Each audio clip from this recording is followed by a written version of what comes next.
Hey guys, CC here. Today I'm gonna teach you combo in Hive in Sequa.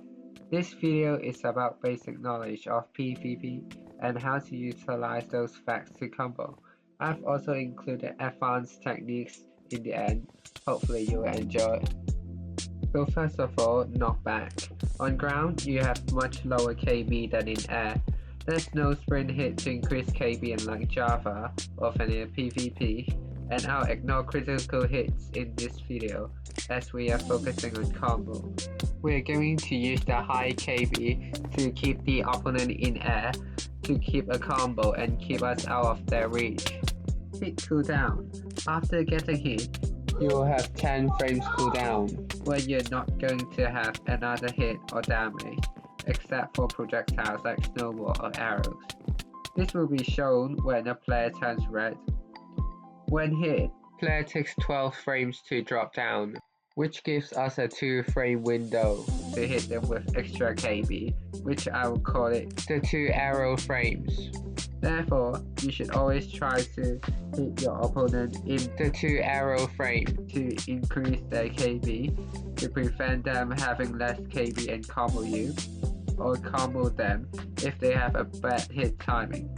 If both players get a hit in the 2 arrow frame, it will be the most common 2 hit or 3 hit trade. I'll elaborate more in the CPS part. Reach. Player have 2.7 blocks entity reach. However, the ping or delay lets you hit a bit further if you're moving the direction you're hitting, and less reach if you're moving away. In air, you will have less reach due to Pythagoras theorem and you being hit backwards. To have the maximum reach, you should always aim horizontally or slightly lower and sprinting towards your opponent. Aim. In my opinion, this is more important than CPS. To have good aim, you should start with good settings, which is a good sensitivity and FOV. I'm using a low sensitivity, 600 dpi with 20 cents, and 98 FOV with FOV change turned off. To pick the best sense, you should include the friction between your mouse and table, size of your table, and your preference. For FOV, it depends on the screen size, if you can see the surroundings and you can aim. Once set, you should always stick to the settings. To get used to it, maybe change a slightly bit occasionally if you want to test different settings. You might practice aim with aim labs or aim practice in HESU server, but I think practicing aim in real PvP matches, especially with people who strive, is the most effective way. CPS. It doesn't matter that much, you can get a combo from 2 to 20 CPS, but after that, you'll probably get kicked or banned from a server. Find a click method that you're comfortable with and able to aim with, and can consistently hit in the 2 arrow frame. In 1v1 situation, I find drag clicking the easiest, and butterfly clicking the best when facing more than one opponent, with situations like capture the flag. You can try different click methods, such as time clicking, which is timing your click to hit the 2 arrow frames, or jitter. Movements. As I mentioned, always sprint, always hold W in a train, and always strafe and be unpredictable, which is basically go left and right to mess up your opponent's click timing and aim, but don't mess up your aim though. Don't randomly jump as you will take higher KB and you'll get less reach when your opponent hits you because you're in air. If you're losing the fight, sprint jump away and look behind by changing perspective to see if your opponent is using projectiles or pills or giving up to chase you. If you want to get off a combo, strive and press S, also press W and try to hit them if they are sprint jumping to catch up on you when you're going back. After watching the explanations, I suppose you have a brief understanding of how a combo works. If not, here is the summary.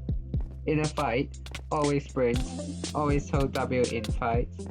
Try to press A and D and go left and right to mess up your opponent's aim. Try to hit your opponent in the one frame before they land on the ground after you get your first hit, and go away if you're losing, but don't do it in Hive Sumo or Sequa Resistance. To get a combo, always aim and hit your opponent in the perfect time. Wait for your opponent to miss a hit or hit you after you land on the ground, which you get less KB, and you can go forward as they take air KB and you take ground KB. Then space. Spacing is basically finding the perfect distance of you and your opponent, which they can't hit you and you can hit them. Hit them for a few more perfectly timed hits until reach the height where you want them to be, which usually when you look up 45 degrees and able to hit that leg but they can't hit you, which you will then time it slightly longer, about 11 frames, to keep them in the approximately same height. As long as you keep timing your hits and spacing perfectly, they will be flying until they run away. You can style them whatever you like, such as 360s or just simply W tapping or strafing, which is pressing W before hitting or moving left and right to learn spacing. Advanced techniques. Hit selecting. You let your opponent to get the first hit and hit them right after they hit you. To make this method effective, I recommend you to strive to their side before the first hit when you mess up their aim. Resets, which is reduce KB. When your opponent mistimed their hit, which is missed the one arrow frame, you'll be taking less KB as you're on ground. You can then jump after they hit to get the third hit if you're far away from your opponent and start a combo. It's so underrated because all YouTubers would like jump resetting and ignore this reset method. I would just call it normal reset because I can't find the name on YouTube. With this principle, we can also jump when we get hit when we're comboing to hold the combo. Jump reset is OP. If timed it correctly, it gives you combo every time. That's what they say. But I don't recommend you to jump reset. Jump reset gives you negative horizontal KB, which launch you forward instead of being hit backwards, which gives you a combo. However, it depends on your opponent's hit. If they hit you in the one arrow frame, it's just a usual trade. If they hit you perfectly in the 10th frame and you hold space before you land on the ground, you will have negative KB and get a combo. However, starting from the 11th frame, you will jump before they hit you, giving you arrow KB, failing your combo and even help them to start a combo. It also happens when your opponent misses a hit and you jump, leading to a combo for them. I would rather say that your opponent have to time their hit for you to jump reset, instead of you timing the reset, as it's really rare, especially for opponents who doesn't know how to hit. Normal resets, however, do well from the 10th frame to a missed hit, where you can't be punished for jumping. The only thing jump reset can do better is when both players is far enough that jumping in the third hit can't hit them. I have also seen a lot of weird methods, such as looking down to increase the chance of jump resettings, which I don't think it works unfortunately. Let me know in the comments on any content that you'd like to see or improvements to my video. Bye.